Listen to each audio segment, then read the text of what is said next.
सतनाम श्री वाहिगुरु साहिब जीओ। वाहिगुरु जी का खालसा वाहिगुरु जी की फतेह। सो अज आपां धन धन सतगुरु श्री गुरु नानक देव महाराज सच्चे पातशाह जी की कृपा नाल धन धन सतगुरु श्री गुरु गोबिंद सिंह जी महाराज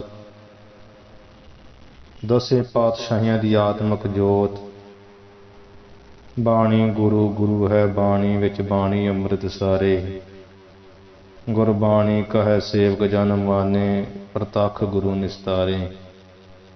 यह बाणी महापुरख की निज घर वासा होए तुर की बाणी आई तिन सकल चिंत मिटाई। ऐसे दीन दयाल सतगुरु श्री गुरु ग्रंथ साहिब महाराज जी की कृपा नाल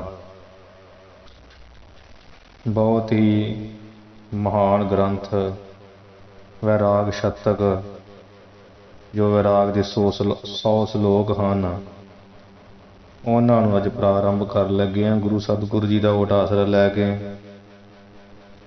क्योंकि महाराज के ओट आसरे तो बिना कोई कारज नहीं हो सकता।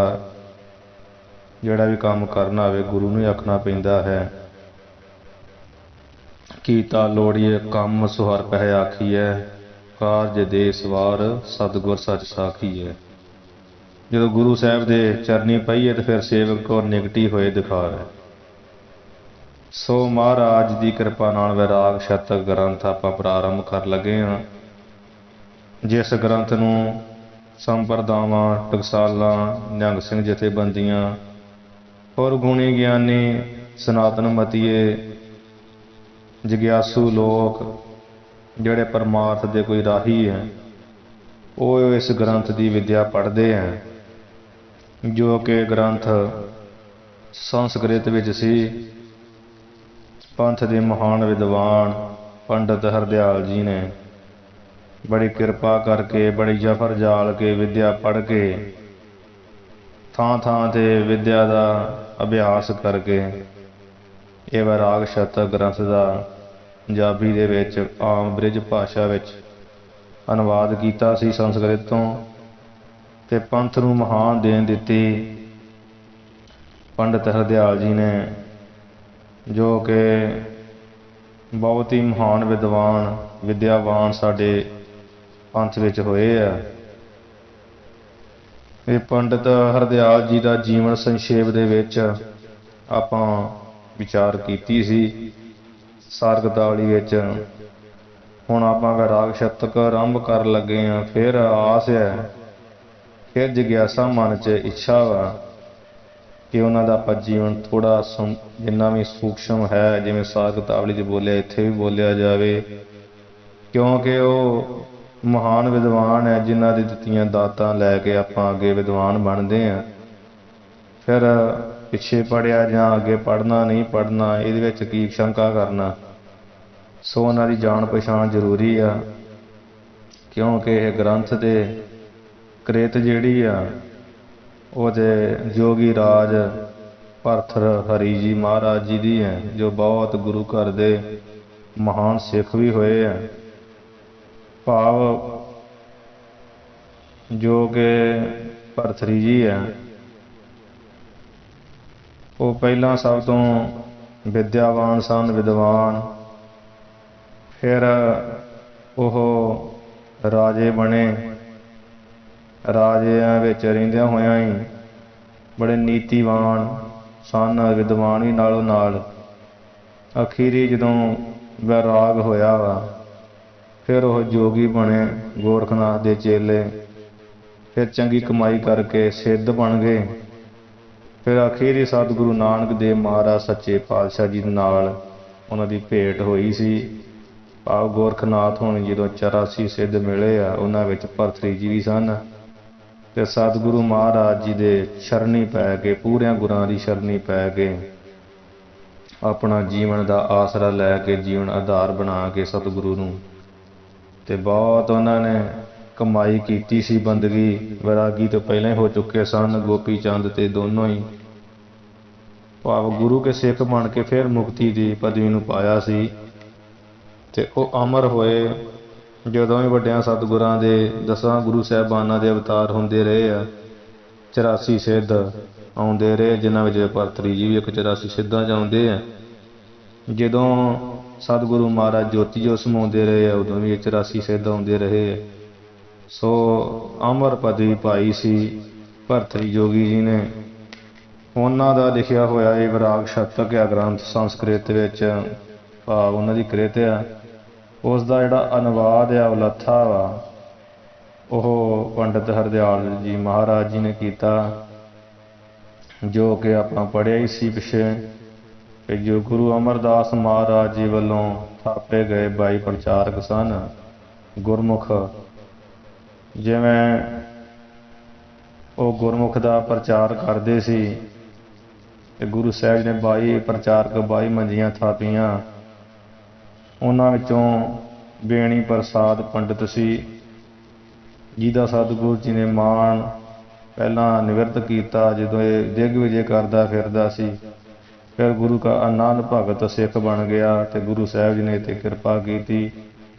ਇਹ ਪੰਡਿਤ ਬੇਣੀ ਪ੍ਰਸਾਦ ਦਾ ਕਈ ਥਾਵਾਂ ਦੇ ਨਾਮ ਜਿਹੜਾ ਵਾ ਉਹ ਦੂਸਰਾ ਵੀ ਆ ਜਾਂਦਾ ਹੈ। ਬੇਣੀ ਮਾਧੋ ਵੀ ਕਈ ਕਹਿੰਦੇ ਆ। ਅਸਲ ਵਿੱਚ ਬੇਣੀ ਪ੍ਰਸਾਦ ਹੀ ਜ਼ਿਆਦਾ ਪ੍ਰਚਲਿਤ ਨਾਮ ਹੈ ਇਹਨਾਂ ਦਾ। ਤੇ ਇਹ ਬੇਣੀ ਪ੍ਰਸਾਦ ਪੰਡਿਤ ਜਿਹੜੇ ਆ ਇਹ ਲਾਹੌਰ ਦੇ ਵਸਨੀਕ ਸਨ ਤੇ ਆਪਣਾ ਚੂਣੀਆਂ ਪਿੰਡ ਤੋਂ ਹੀ ਸਨ। ਇਹ ਵੀ ਉਹਨਾਂ ਦੇ ਬੇਣੀ ਪ੍ਰਸਾਦ ਜਿਹੜਾ ਪੰਡਿਤ ਆ ਸਤਿਗੁਰੂ ਕਾ ਸਿੱਖ, ਉਹਨਾਂ ਦੀ ਵਿਦਵਾਨਾਂ ਦਾ ਕਹਿਣਾ ਵੀ 9ਵੀਂ ਪੀੜ੍ਹੀ ਦੇ ਵਿੱਚ ਅੱਗੇ ਖਾਨਦਾਨ ਵਿੱਚ ਪੰਡਿਤ ਹਰਦਿਆਲ ਜੀ ਦਾ ਜਨਮ ਹੋਇਆ ਵਾ। ਪਿੰਡ ਚੂਣੀਆਂ, ਲਾਹੌਰ, ਪਾਕਿਸਤਾਨ, ਜੋ ਸ਼ਾਂਗਾ ਮਾਂਗਾ ਰੇਲਵੇ ਸਟੇਸ਼ਨ ਤੋਂ 8 ਮੀਲ ਦੇ ਦੱਖਣ ਵੱਲ ਦੇ ਪਾਸੇ ਹੋਇਆ ਜਨਮ ਇਹਨਾਂ ਦਾ, ਉਸ ਸਥਾਨ 'ਤੇ।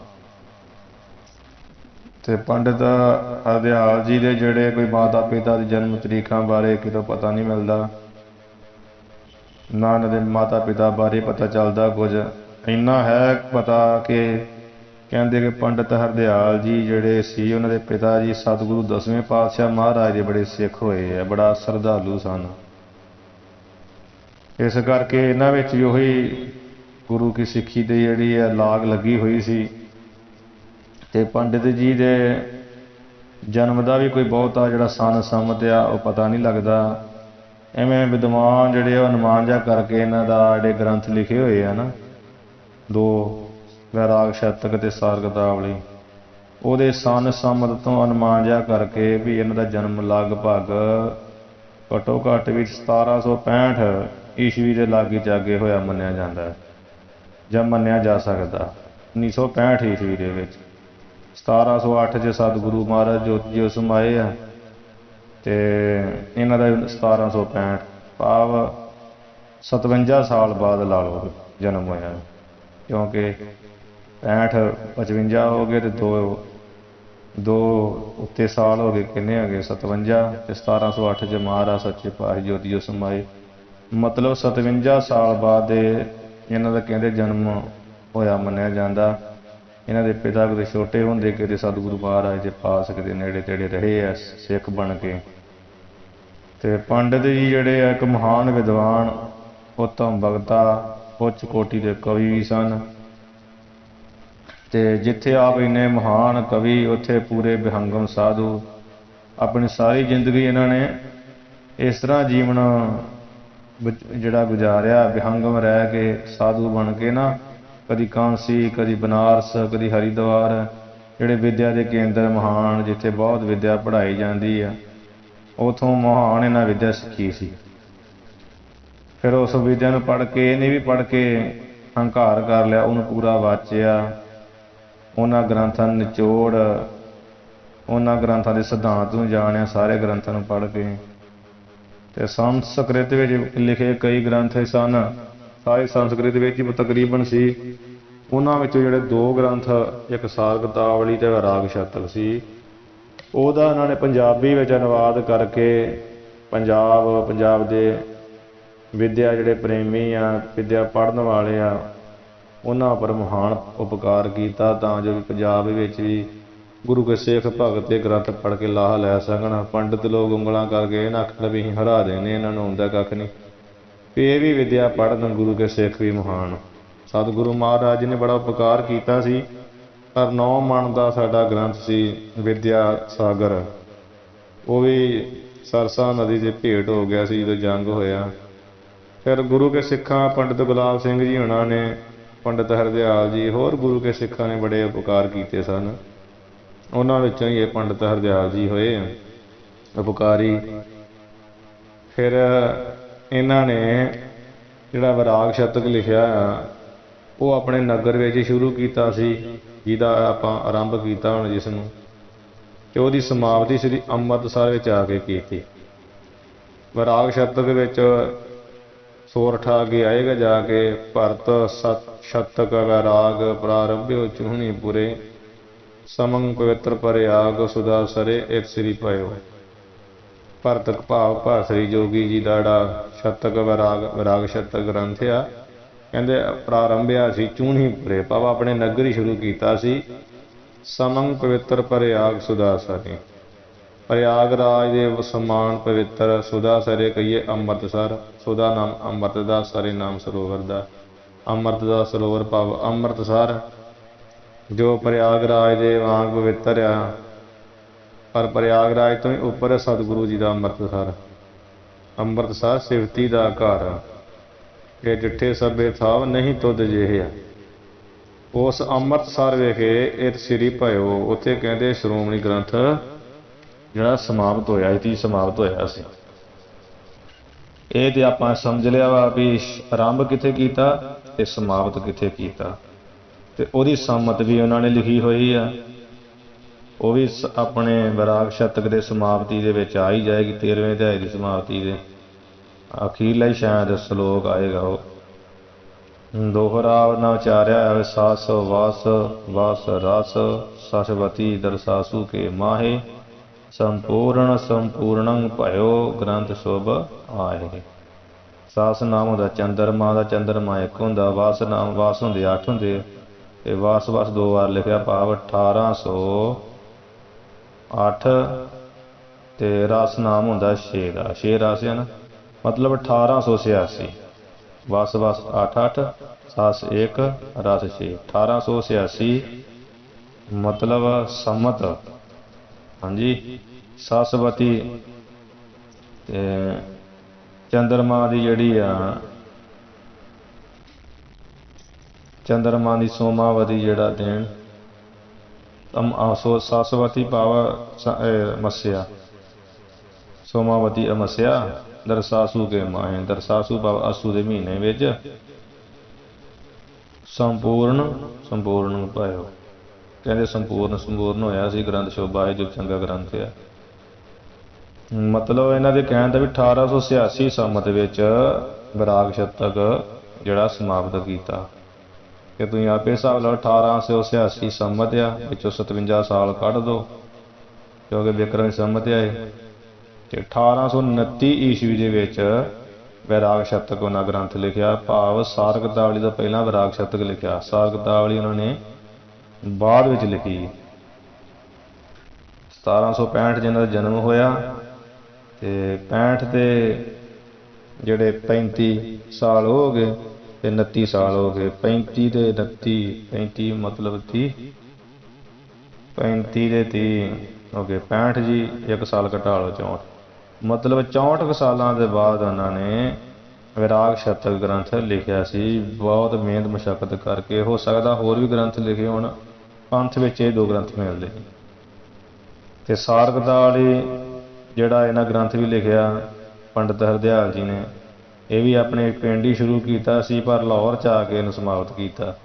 ਉਹ ਸਾਰਗਤਾਵਲੀ 15ਵੇਂ ਅਧਿਆਏ 'ਚ ਆਪਾਂ ਪੜ੍ਹਿਆ ਨਾ, ਨਭ ਨਾਗ ਸਿੱਧੀ ਸਤ ਸੰਬਦ ਸਾਵਣ ਮੰਗਲ ਥਿਤ ਛਟੀ ਭਗ ਸਿਆਮਾ, ਚੂਹਣੀਪੁਰ ਮੈਂ ਆਰੰਭ ਕਰਿਓ ਇਸਤਰੀ ਲਵ ਧਾਮ ਸਭਾ ਜਿਤ ਨਾਮਾ।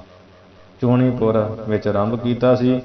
ਇਹਦੀ ਸਮਾਪਤ ਜਿਹੜਾ ਉਹ ਸ੍ਰੀ ਰਾਮ ਚੰਦਰ ਦੇ ਪੁੱਤਰ ਜਿਹੜਾ ਲਹੂ ਸੀ, ਇੱਕ ਤਾਂ ਲਹੂ ਤੇ ਕੁਸ਼ੂ ਸੀ ਨਾ, ਲਹੂ ਤੇ ਕੁਸ਼ੂ ਤੋਂ ਕਸੂਰ ਵਸਿਆ ਤੇ ਲਹੂ ਤੋਂ ਵਸਿਆ ਲਾਹੌਰ। ਲਵ ਧਾਮ ਭਾਵ ਕੁਛ ਦਾ ਧਾਮ ਘਰ ਹੋ ਗਈ ਲਾਹੌਰ।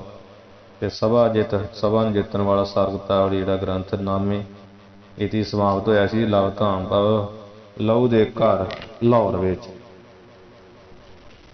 ਮੰਗਲਵਾਰ ਸੀ, ਥਿਤ ਛਟੀ 6ਵੀਂ ਥਿਤ, ਪੱਖ ਸਿਆਮਾ ਹਨੇਰ ਪੱਖ। ਤੇ ਨਭ ਤੋਂ ਕਹੀਦਾ ਜੀਰੋ, ਕਿਉਂਕਿ ਆਕਾਸ਼ ਜੀਰੋ ਸੁਣਨੇ ਨੇ ਨਾ, ਸੁਣ ਤੇ ਸੋਨੇ ਭਾਵ ਜੀਰੋ। ਨਾਗ ਹੁੰਦੇ 9, ਸਿੱਧੀਆਂ ਹੁੰਦੀਆਂ 8, ਸੱਸ ਹੁੰਦਾ 1 ਚੰਦਰਮਾ ਭਾਵ 1890 ਵਿਕਰਮੀ ਸੰਮਤ ਸੀ ਜਦੋਂ ਸਰਗਤਾਵਲੀ ਜਿਹੜਾ ਵਾ ਉਹ ਸਮਾਪਤ ਹੋਇਆ ਸੀ। ਤੇ 1890 ਚ 57 ਸਾਲ ਕੱਢ ਲਓ, ਬਣ ਗਏ 1833 ਈਸਵੀ। 1833 ਈਸਵੀ ਵਿੱਚ ਸਰਗਤਾਵਲੀ ਗ੍ਰੰਥ ਨਾਲ ਸਮਾਪਤ ਕੀਤਾ। ਮਤਲਬ ਲਗਭਗ 1829 ਦੇ ਵਿੱਚ ਲਿਖਿਆ ਜਿਹੜਾ ਰਾਗ ਸ਼ਤਕ, 4 ਸਾਲ ਬਾਅਦ ਜਿਹੜਾ ਸਰਗਤਾਵਲੀ ਇਹ ਨਾਂ ਲਿਖ ਕੇ ਸਮਾਪਤ ਕਰ ਲਿਆ ਸੀ। 29 ਚ ਕੀਤਾ ਰਾਗ ਸ਼ਤਕ ਸਮਾਪਤ ਤੇ 1833 ਈਸਵੀ ਚ ਕੀਤਾ ਸਰਗਤਾਵਲੀ ਗ੍ਰੰਥ। ਸੋ ਇਹਨਾਂ ਨੇ ਇੰਨਾ ਮਹਾਨ ਪਰਉਪਕਾਰ ਕੀਤਾ। ਹੁਣ ਸਰਗਤਾਵਲੀ ਗ੍ਰੰਥ ਨੂੰ ਵੀ ਸਾਰੇ ਵਿਦਵਾਨ ਬਹੁਤ ਮੰਨਦੇ, ਜਿਹੜੇ ਪੜ੍ਹਦੇ ਆ ਨਾ ਸੰਪਰਦਾਇ ਵਿਦਿਆ, ਉਹ ਬਹੁਤ ਸਤਿਕਾਰ ਨਾਲ ਉਹ ਗ੍ਰੰਥ ਨੂੰ ਪੜ੍ਹਦੇ ਵਿਚਾਰਦੇ, ਕਿਉਂਕਿ ਉਹਦੇ ਵਿੱਚ ਵੱਖੋ ਵੱਖਰੇ ਵਿਸ਼ੇ ਅਤੇ ਬਹੁਤ ਸੋਹਣੇ ਢੰਗ ਨਾਲ ਲਿਖੇ। ਹੁਣ ਵੈਰਾਗ ਸ਼ਤਕ ਮਹਾਨ ਗ੍ਰੰਥ ਆ। ਜੇ ਪੰਡਿਤ ਜੀ ਨਾ ਕਰਦੇ ਪੰਜਾਬੀ ਵਿੱਚ ਅਨੁਵਾਦ, ਸਾਡੇ ਵਰਗਾ ਕਿੱਥੇ ਪੜ੍ਹਨਾ ਸੀ ਸੰਸਕ੍ਰਿਤ, ਕਿਤੇ ਜਾਂਦੇ ਪੜ੍ਹਦੇ ਫੇਰ ਹੀ ਕਦੇ ਪੜ੍ਹਦੇ ਨਾ। ਹੁਣ ਗੁਰੂ ਸਾਹਿਬ ਦੀ ਕਿਰਪਾ ਨਾਲ ਟਕਸਾਲਾਂ ਸੰਪਰਦਾਵਾਂ ਜਥੇਬੰਦੀਆਂ 'ਚ ਪੜ੍ਹ ਲਈਦਾ ਸੌਖਾ ਹੀ ਅਨੁਵਾਦ ਹੋਣੇ ਕਰਕੇ। ਸੋ ਇਹ ਵੈਰਾਗ ਸ਼ਤਕ ਆਪਾਂ ਪ੍ਰਾਰੰਭ ਕੀਤਾ ਆ, ਕਿਉਂਕਿ ਵੈਰਾਗ ਤੋਂ ਬਿਨਾਂ ਪਰਮਾਤਮਾ ਵਿੱਚ ਮਿਲਿਆ ਨਹੀਂ ਜਾ ਸਕਦਾ। ਭਗਤ ਕਬੀਰ ਜੀ ਦਾ ਸ਼ਬਦ ਆਉਂਦਾ ਗੌੜੀ ਰਾਗ 'ਚ, ਨਾ ਮੈਂ ਜੋਗ ਧਿਆਨ ਚਿਤ ਲਾਇਆ, ਬਿਨ ਵੈਰਾਗ ਨਾ ਛੂਟ ਸਮਾਇਆ। ਕਹਿੰਦੇ ਵੀ ਨਾ ਤੇ ਅਸੀਂ ਮੈਂ ਕਹੀਏ ਅਸੀਂ ਜਿਹੜਾ ਯੋਗਾ ਅਭਿਆਸੀ ਦਾ ਇੱਕ ਯੋਗ ਦਾ ਇੱਕ ਮਾਰਗ ਆ, ਜੋ 8 ਯੋਗ ਹੈ ਨਾ, 8 ਯੋਗ ਵਿੱਚ ਇੱਕ ਅੰਗ ਆ ਧਿਆਨ। ਕਹਿੰਦੇ ਉਹ ਧਿਆਨ ਜਿਹੜਾ ਧਿਆਨ ਧਾਰਨਾ ਉਹਦੇ ਵਿੱਚ ਚਿੱਤ ਨੂੰ ਨਹੀਂ ਲਾਇਆ ਪਾ, ਉਹ ਧਿਆਨ ਨਹੀਂ ਕਦੀ ਲਾਇਆ। ਧਿਆਨ ਕਿਉਂ ਨਹੀਂ ਲੱਗਦਾ? ਕਹਿੰਦੇ ਬਿਨ ਵੈਰਾਗ ਨਾ ਛੂਟ ਸਮਾਇਆ। ਉਹ ਵੈਰਾਗ ਕਹਿੰਦੇ ਹੋਇਆ ਨਹੀਂ, ਤੇ ਵੈਰਾਗ ਹੋਏ ਤੋਂ ਬਿਨਾਂ ਜਿਹੜਾ ਧਿਆਨ ਆ ਉਹ ਲੱਗਣਾ ਹੀ ਨਹੀਂ। ਕਿਉਂਕਿ ਜਦੋਂ ਹੋ ਵੈਰਾਗ, ਹਾਂਜੀ, ਵੈਰਾਗ ਕਰਕੇ ਛੁੱਟੂ ਮਾਇਆ, ਮਾਇਆ ਛੁੱਟਣ ਕਰਕੇ ਲੱਗੂ ਧਿਆਨ। ਹੁਣ ਜਦੋਂ ਵੈਰਾਗ ਹੀ ਨਹੀਂ ਹੋਇਆ, ਵੈਰਾਗ ਰਾਗ ਨਾਮ ਪ੍ਰੇਮ ਦਾ ਹੁੰਦਾ, ਵੈ ਨਾਮ ਉਲਟ ਦਾ ਹੁੰਦਾ। ਜਿਹੜਾ ਪ੍ਰੇਮ ਤੋਂ ਉਲਟ ਹੋ ਜੇ, ਕਿਹੜੇ ਪ੍ਰੇਮ ਤੋਂ? ਦੁਨੀਆਵੀ ਪ੍ਰੇਮ ਤੋਂ ਉਲਟ ਹੋ ਜੇ, ਤੇ ਦੁਨੀਆਵੀ ਪ੍ਰੇਮ ਤੋਂ ਉਲਟ ਹੋ ਕੇ ਤੇ ਕਿੱਧਰ ਕਰੇ ਪ੍ਰੇਮ? ਪਿਆਰ ਪਰਮੇਸ਼ਰ ਨੂੰ। ਹਾਂਜੀ, ਜਿਹੜਾ ਪ੍ਰੇਮ ਪਰਮੇਸ਼ਰ ਨਾਲ ਪ੍ਰੇਮ ਕਰਦਾ ਫਿਰ ਉਹਦਾ ਹੀ ਧਿਆਨ ਲੱਗੇਗਾ ਨਾ, ਫਿਰ ਉਹਦੀ ਮਾਇਆ ਛੁੱਟੂਗੀ ਨਾ। ਇਸ ਪ੍ਰਕਾਰ ਬਿਨ ਵੈਰਾਗ ਨਾ ਛੂਟ ਸਮਾਇਆ। ਮਾਇਆ ਜਿਹੜੀ ਆ ਉਹ ਵੈਰਾਗ ਤੋਂ ਬਿਨਾਂ ਛੁੱਟ ਨਹੀਂ ਸਕਦੀ। ਭਰਤਰੀ ਜੋਗੀ ਜੀ ਨੇ ਮਾਇਆ ਵੈਰਾਗ ਕਰਕੇ ਛੱਡੀ ਸੀ। ਆਪਣਾ ਰਾਜ ਭਾਗ, ਘਰ ਵਾਲੀ ਜੋ ਚੇਤਨ ਮਾਇਆ ਸੀ, ਜਿਹਨੂੰ ਬੜਾ ਪ੍ਰੇਮ ਕਰਦਾ ਸੀ, ਉਹ ਵੀ ਛੱਡੀ। ਸੋ ਵੈਰਾਗ ਤੋਂ ਬਿਨਾਂ ਕੁਝ ਹੋ ਨਹੀਂ ਸਕਦਾ। ਕੈਸੇ ਜੀਵਨ ਹੋਏ ਹਮਾਰਾ, ਜਬ ਨਾ ਹੋਏ ਰਾਮ ਨਾਮ ਆਧਾਰਾ। ਜਦੋਂ ਕਿ ਸੁਆਮੀ ਪ੍ਰਮਾਤਮਾ ਦਾ ਨਾਮ ਦਾ ਆਸਰਾ ਹੀ ਨਹੀਂ ਲੈਣਾ, ਫਿਰ ਕੈਸਾ ਜੀਵਨ ਹੋਊਗਾ। ਭਰਤਰੀ ਜੀ ਨੇ ਰਾਗ ਭਾਗ ਛੱਡਿਆ, ਵੈਰਾਗ ਧਾਰਨ ਕੀਤਾ। ਫਿਰ ਜੋ ਗੁਰੂ ਗੋਰਖਨਾਥ ਦੇ ਬਚਨ ਮੰਨ ਕੇ ਕਈ ਪ੍ਰੀਖਿਆਵਾਂ ਪਾਸ ਕੀਤੀਆਂ, ਤੇ ਫਿਰ ਜਾ ਕੇ ਉਹਨਾਂ ਨੇ ਗੁਰੂ ਨਾਨਕ ਦੇਵ ਮਹਾਰਾਜ ਸੱਚੇ ਪਾਤਸ਼ਾਹ ਜੀ ਦੀ ਸੰਗਤ ਪਾਈ, ਤੇ ਫਿਰ ਅਮਰ ਪਦਵੀ ਨੂੰ ਪਾਇਆ। ਅੱਜ ਉਹ ਅਮਰ ਆ, ਸਿੱਧ 84 ਕਿਤੇ ਗਏ ਨਹੀਂ ਆ, ਸਦਾ ਅਮਰ ਹੋ ਗਏ। ਸਤਿਗੁਰੂ ਦੀ ਸੰਗਤ ਵੀ ਕੀਤੀ। ਚਰਚਾ ਕਰਨਾ ਗੁਰੂ ਪਰਮਾਤਮਾ ਦਾ ਇੱਕ ਬਹਾਨਾ ਹੀ ਸੀ, ਬਾਣੀ ਉਚਾਰਨੀ ਸੀ, ਤੇ ਉਹਨਾਂ ਨੇ ਵੀ ਮਹਾਰਾਜ ਜੀ ਤੋਂ ਸਵਾਲ ਜਵਾਬ ਕਰਨੇ ਸੀ, ਆਪ ਕੁਝ ਬੋਲਣਾ ਸੀ, ਸਤਿਗੁਰੂ ਜੀ ਨੇ ਕੁਝ ਦੱਸਣਾ ਸੀ। ਹੈ ਸਾਰੀ ਪਰਮਾਤਮਾ ਦੀ ਖੇਡ ਹੀ, ਸਾਰੇ ਉਹ ਪੂਰਨ ਉਹ ਵੀ ਮਤਲਬ ਬਹੁਤ ਬੰਦਗੀ ਵਾਲੇ ਸਨ। ਸੋ ਵੈਰਾਗ ਸ਼ਤਕ ਆਪਾਂ ਪ੍ਰਾਰੰਭ ਅੱਜ ਕਰ ਲਿਆ ਗੁਰੂ ਸਾਹਿਬ ਦੀ ਕਿਰਪਾ ਨਾਲ। ਗੁਰੂ ਮਹਾਰਾਜ ਅੱਗੇ ਬੇਨਤੀ ਆ ਕਿ ਇਹ ਗ੍ਰੰਥ ਸਾਡਾ ਨਿਰਵਿਘਨਤਾ ਦੇ ਸਹਿਤ ਸੰਪੂਰਨ ਹੋ ਸਕੇ। ਕੱਲ੍ਹ ਆਪਾਂ ਇਸ ਗ੍ਰੰਥ ਦੀ ਜਿਹੜੀ ਉਥਾਨਕਾ ਪੜ੍ਹਾਂਗੇ। ਉਥਾਨਕਾ ਜਿਵੇਂ ਸੰਪਰਦਾ ਦੇ ਵਿੱਚ ਪਹਿਲਾਂ ਉਹ ਪੜ੍ਹੀ ਜਾਵੇਗੀ, ਉਹ ਆਪਾਂ ਕਥਾ ਰੂਪ 'ਚ ਪੜ੍ਹਾਂਗੇ, ਸਰਵਣ ਕਰਾਂਗੇ, ਜਿੰਨਾ ਹੋ ਸਕੇਗਾ ਉਹਦੀ ਵਿਚਾਰ ਕਰਾਂਗੇ। ਵੈਰਾਗ ਸ਼ਤਕ ਦੀ ਉਥਾਨਕਾ ਦੀ ਉਸ ਵੈਰਾਗ ਸ਼ਤਕ ਦੀ ਉਥਾਨਕਾ ਪੜ੍ਹ ਕੇ ਸੰਪਰਦਾਈ। ਉਸ ਤੋਂ ਬਾਅਦ ਇੱਕ ਹੋਰ ਉਥਾਨਕਾ ਵੀ ਹੈ ਬਦਲੇ ਰੂਪ 'ਚ, ਉਹਦੇ ਵਿੱਚ ਵੀ ਥੋੜ੍ਹਾ ਫਰਕ ਵੀ ਹੈ, ਕੁਝ ਇਸੇ ਨੂੰ ਹੀ ਮਿਲਦੀ ਹੈ, ਉਹ ਵੀ ਆਪਾਂ ਪੜ੍ਹ ਲਵਾਂਗੇ। ਕਿਉਂਕਿ ਜਿੱਥੋਂ ਕੁਝ ਮਿਲਦਾ ਲੈ ਲੈਣਾ ਚਾਹੀਦਾ। ਸਨਾਤਨ ਮਤ ਵਾਲਿਆਂ ਨੇ ਕੁਝ ਹੋਰ ਬਦਲੇ ਰੂਪ 'ਚ ਉਹਨੂੰ ਜਿਹੜਾ ਕਥਨ ਕੀਤਾ ਅਤੇ ਆਪਾਂ ਉੱਦਾਂ ਵੀ ਇਹਨੂੰ ਪੜ੍ਹ ਲਵਾਂਗੇ। ਇਸ ਕਰਕੇ ਮਹਾਰਾਜ ਅੱਗੇ ਬੇਨਤੀ ਹੈ, ਸੱਚੇ ਪਾਤਸ਼ਾਹ ਕਹੋ ਬੇਨਤੀ ਆਪਣੇ ਸਤਿਗੁਰ ਪਾਹੇ, ਕਾਜ ਤੁਮਾਰੇ ਦੇ ਨਿਵਾਹੇ। ਗੁਰੂ ਅੱਗੇ ਆਪਣੇ ਬੇਨਤੀ ਕਹੀਏ ਕਿ ਮਹਾਰਾਜ ਸਾਡਾ ਜਿਹੜਾ ਕਾਜ ਆ ਵੀ ਗ੍ਰੰਥ ਪ੍ਰਾਰੰਭ ਕਰ ਲਈਏ, ਪੂਰਾ ਹੋ ਜੇ। ਕਿਉਂਕਿ ਮਹਾਰਾਜ ਦੀ ਕਿਰਪਾ ਤੋਂ ਬਿਨਾਂ ਤਾਂ ਇੱਕ ਅੱਖਰ ਨਹੀਂ ਬੋਲਿਆ ਜਾ ਸਕਦਾ। ਫਿਰ ਕੋਈ ਗ੍ਰੰਥ ਪੜ੍ਹ ਲੈਣਾ ਬੜੀ ਔਖੀ ਗੱਲ ਆ। ਹਮੇਸ਼ਾ ਹੀ ਬੰਦਾ ਇਹ ਇਹੀ ਚਾਹੁੰਦਾ ਵਾ ਵੀ ਜਦੋਂ ਮੈਂ ਬੋਲਾਂ ਸੁਣਾਵਾਂ ਅਤੇ ਮੈਨੂੰ ਤਾਂ ਦੁਨੀਆ ਸੁਣੇ, ਮੈਨੂੰ ਮੰਨੇ। ਪਰ ਇੱਕ ਗੁਪਤ ਰੂਪ ਹੋ ਕੇ ਪੜ੍ਹਨਾ ਵਿਚਾਰਨਾ ਬੜਾ ਔਖਾ। ਗੁਰੂ ਅੱਗੇ ਮਹਾਰਾਜ ਅੱਗੇ ਬੇਨਤੀ ਹੈ ਕਿ ਇਹ ਗ੍ਰੰਥ ਸਾਡਾ ਨਿਰਵਿਘਨ ਤੇ ਸੰਪੂਰਨ ਹੋਵੇ। ਇਹ ਸੱਚੇ ਪਾਤਸ਼ਾਹ ਵੀ ਆਪਣੀ ਕਿਰਪਾ ਕਰ ਸਕਦੇ ਹੈ।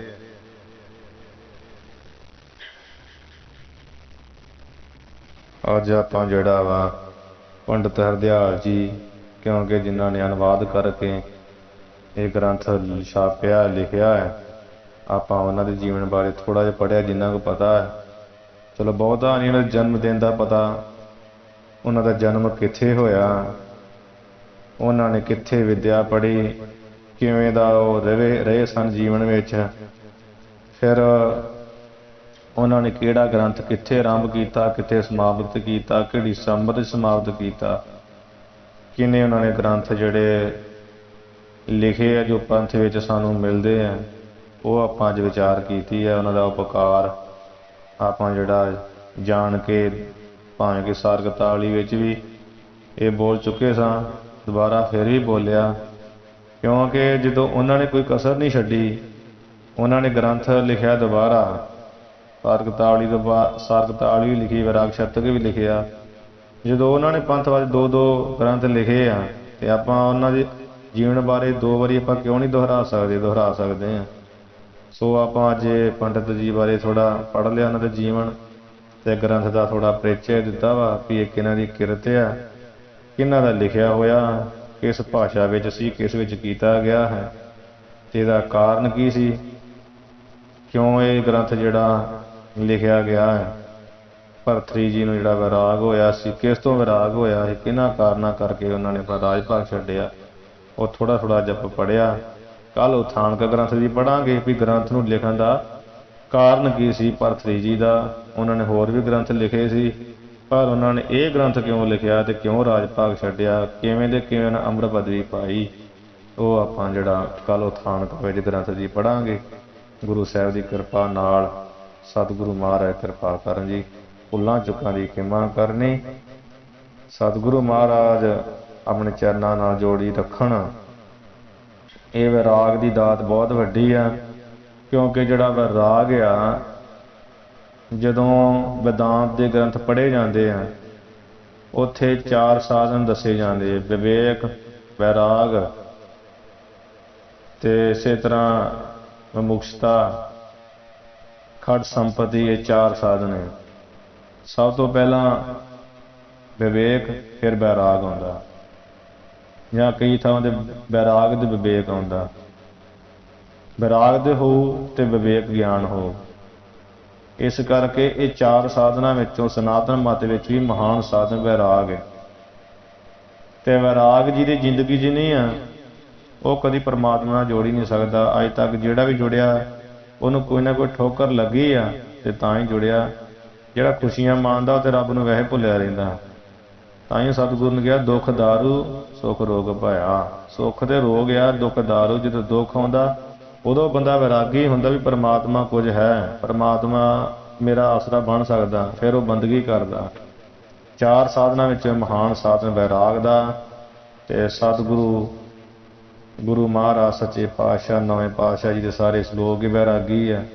ਅਥਵਾ ਸਾਡੀ ਸਤਿਗੁਰੂ ਜੀ ਦੀ ਜਿਹੜੀ ਬਾਣੀ ਹੈ ਗੁਰੂ ਗ੍ਰੰਥ ਸਾਹਿਬ ਮਹਾਰਾਜ, ਉਹ ਸਾਰੀ ਵੈਰਾਗ ਹੀ ਕਰਵਾਉਣ ਵਾਲੀ ਹੈ, ਉਹ ਵੈਰਾਗ ਹੀ ਫਰਮਾਉਂਦੀ ਹੈ।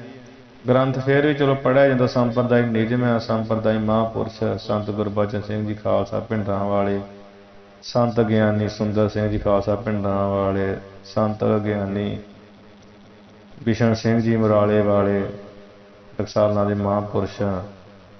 ਅੱਗੇ ਤੋਂ ਅੱਗੇ ਸੰਤ ਕਰਤਾਰ ਸਿੰਘ ਜੀ ਖਾਲਸਾ ਪਿੰਡਰਾਂ ਵਾਲੇ, ਮਹਾਂਪੁਰਸ਼ ਬਾਬਾ ਠਾਕਰ ਸਿੰਘ ਜੀ ਸੰਤ ਮਹਾਂਪੁਰਖ। ਇਸੇ ਤਰ੍ਹਾਂ ਸੰਤ ਬਾਬਾ ਸੰਤ ਗਿਆਨੀ ਜਰਨੈਲ ਸਿੰਘ ਜੀ ਖਾਲਸਾ ਪਿੰਡਰਾਂ ਵਾਲੇ। ਅਥਵਾ ਕਿਹਨਾਂ ਸੰਤਾਂ ਦੇ ਨਾਮ ਲਈਏ ਵੀ ਸਾਰੇ ਸੰਤਾਂ ਦੀ ਹਜ਼ੂਰੀ ਵਿੱਚ ਰਹਿ ਕੇ ਗ੍ਰੰਥ ਪੜ੍ਹਦੇ ਪੜ੍ਹਾਉਂਦੇ ਵਿਦਿਆਰਥੀ ਰਹੇ। ਜਿਨ੍ਹਾਂ ਦੇ ਭਾਗ ਚੰਗੇ ਉਹ ਅੱਜ ਵੀ ਪੜ੍ਹਦੇ ਆ।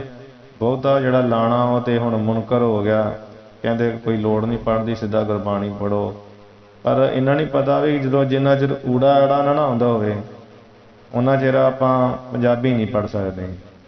ਜਦੋਂ ਇਹ ਗ੍ਰੰਥ ਪੜ੍ਹਾਂਗੇ ਵਿੱਚੋਂ ਕੁਝ ਸਾਨੂੰ ਚਿੰਨ੍ਹ ਮਿਲਣਗੇ ਸ੍ਰੀ ਗੁਰੂ ਗ੍ਰੰਥ ਸਾਹਿਬ ਮਹਾਰਾਜ ਜੀ ਦੇ, ਆਪਾਂ ਵਚਨਾਂ ਦੀ ਵਿਚਾਰ ਕਰ ਸਕਦੇ, ਖੋਲ ਸਕਦੇ ਹਾਂ। ਕਿਉਂਕਿ ਐਡੇ ਅਸੀਂ ਅਨੁਭਵੀ ਹੈ ਨਹੀਂ ਵੀ ਜਿਹੜੇ ਅਸੀਂ ਸੁਤੇ ਸਿੱਧੀ ਆਪਣੇ ਅੰਦਰ ਅਨੁਭਵ ਪ੍ਰਗਟ ਕਰ ਲਈਏ। ਗ੍ਰੰਥ ਪੜ੍ਹ ਕੇ ਹੀ ਜਿਹੜਾ ਹੈ ਗਿਆਨ ਹੁੰਦਾ। ਸ਼ਾਸਤਰ ਪੜ੍ਹਿਆ, ਵੇਦ ਪੜ੍ਹਿਆ, ਧਰਮ ਦੇ ਗ੍ਰੰਥ ਪੜ੍ਹਿਆ, ਸਾਨੂੰ ਪੜ੍ਹਨਾ ਹੀ ਪੈਂਦਾ ਹੈ। ਉਹ ਆਪਾਂ ਸਰਗਦਾਵਲੀ ਵਿੱਚ ਸਮਾਪਤੀ ਵਿੱਚ ਪੜ੍ਹਿਆ ਨਾ ਕਿ ਗ੍ਰੰਥਾਂ ਕਰਕੇ ਹੀ ਜਿਹੜਾ ਗਿਆਨ ਹੁੰਦਾ, ਗ੍ਰੰਥਾਂ ਕਰਕੇ ਤੀਰਥਾਂ ਦੇ ਸਥਾਨਾਂ ਦਾ ਪਤਾ ਲੱਗਦਾ। ਸੋ ਇਸ ਕਰਕੇ ਗ੍ਰੰਥ ਪੜ੍ਹਨੇ ਜ਼ਰੂਰੀ ਹੈ। ਨਾਲੇ ਜੋ ਸੰਪਰਦਾਈ ਨਿਯਮ ਆ ਨਿਭਾਉਣਾ ਚਾਹੀਦਾ। ਮਹਾਂਪੁਰਸ਼ਾਂ ਨੇ ਬ੍ਰਹਮ ਗਿਆਨੀ ਹੋ ਕੇ ਸੰਤ ਗੁਰਬਚਨ ਸਿੰਘ ਜੀ ਖਾਲਸਾ ਪਿੰਡਰਾਂ ਵਾਲੇ ਮਹਾਂਪੁਰਸ਼, ਫਿਰ ਉਹਨਾਂ ਨੇ ਗ੍ਰੰਥ ਪੜ੍ਹੇ। ਫਿਰ ਆਪਾਂ ਕਿਸ ਬਾਗ ਦੇ ਮੂਲੀ ਆ ਵੀ ਆਪਾਂ ਨਹੀਂ ਪੜ੍ਹਨੇ, ਅਸੀਂ ਉੱਦਾਂ ਵਿਰਾਗੀ ਹੋ ਜਾਵਾਂਗੇ। ਉਹਨਾਂ ਮਹਾਂਪੁਰਸ਼ਾਂ ਨੇ ਵੀ ਰੀਤੀ ਮਰਿਆਦਾ ਨਿਯਮ ਨਿਭਾਏ ਆ, ਵਿਦਿਆਰਥੀਆਂ ਨੂੰ ਗ੍ਰੰਥ ਪੜ੍ਹਾਏ ਆ। ਇਸ ਕਰਕੇ ਜੋ ਆਪਾਂ ਟਕਸਾਲ ਦੇ ਵਿੱਚ ਵਿੱਦਿਆ ਪ੍ਰਾਪਤ ਕੀਤੀ, ਜਿੰਨਾ ਸਾਨੂੰ ਆਉਂਦਾ ਆਪਾਂ ਵੀ ਕੋਸ਼ਿਸ਼ ਕਰ ਰਹੇ ਹਾਂ। ਵੱਧ ਤੋਂ ਵੱਧ ਇਹੀ ਬੇਨਤੀ ਆ ਕਿ ਜਿਹੜੇ ਵਿਦਿਆਰਥੀ ਜਨ ਜਗਿਆਸੂ ਜਨ ਆ ਉਹ ਇਸ ਦਾ ਗ੍ਰੰਥ ਦਾ ਲਾਹਾ ਲੈਣ ਅਤੇ ਸਾਨੂੰ ਅਸੀਸਾਂ ਬਖਸ਼ਣ ਕਿ ਅਸੀਂ ਗੁਰੂ ਪੰਥ ਦੀ ਜਿਹੜੀ ਸੇਵਾ ਹਥਿਆਰ ਨਾਲ ਨਹੀਂ, ਕਮ ਸੇ ਕਮ ਵਿੱਦਿਆ ਦੇ ਹਥਿਆਰ ਨਾਲ ਹੀ ਕਰ ਸਕੀਏ। ਇਸ ਕਰਕੇ ਸਾਡਾ ਲੋਕ ਸੁਖੀ ਪਰਲੋਕ ਸੁਹੇਲੇ ਹੋ ਸਕਦਾ ਹੈ। ਕੱਲ੍ਹ ਤੋਂ ਆਪਾਂ ਵੈਰਾਗ ਸ਼ਤਕ ਗ੍ਰੰਥ ਦੀ ਕਥਾਨਕਾ ਜਿਹੜੀ ਪੜ੍ਹਾਂਗੇ। ਫਿਰ ਉਸ ਤੋਂ ਬਾਅਦ ਮੰਗਲ ਆਉਣਗੇ, ਫਿਰ ਅਧਿਆਏ ਆਰੰਭ ਹੋ ਜਾਣਗੇ। ਅੱਜ ਆਪਾਂ ਇੱਥੇ ਸਮਾਪਤੀ ਕਰੀਏ ਜੀ। ਵਾਹਿਗੁਰੂ ਜੀ ਕਾ ਖਾਲਸਾ, ਵਾਹਿਗੁਰੂ ਜੀ ਕੀ ਫਤਿਹ।